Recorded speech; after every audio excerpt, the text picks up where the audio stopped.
So the cameras were much more demanding than they are today. They needed a lot of light. As an example, it was not unheard of that a black and white camera in those days needed upwards of 350 foot candles.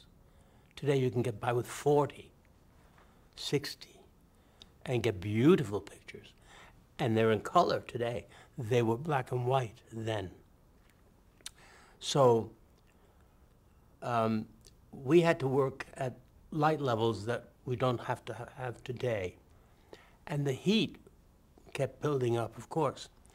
There were some cameras, I remember doing a job at the National Association of Broadcasters Convention in Washington. I had 1,500 foot candles on the poor people on camera. I had to put fans on or they'd melt away. I mean, it was impossible. They were terrible cameras.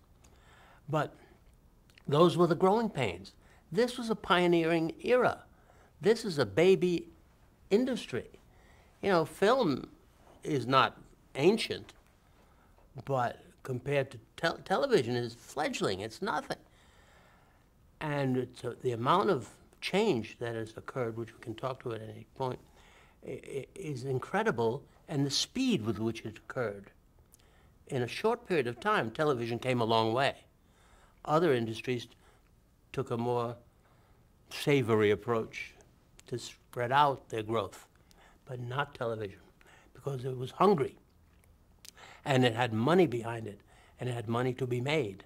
And whenever that happens, things happen. So back to the technical aspects. In the studio, we lit, the cameras, by the way, were image orthicon tubes.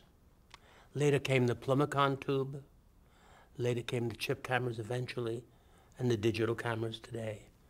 So there's been a big evolution in the cameras and in what they needed for light levels and everything else.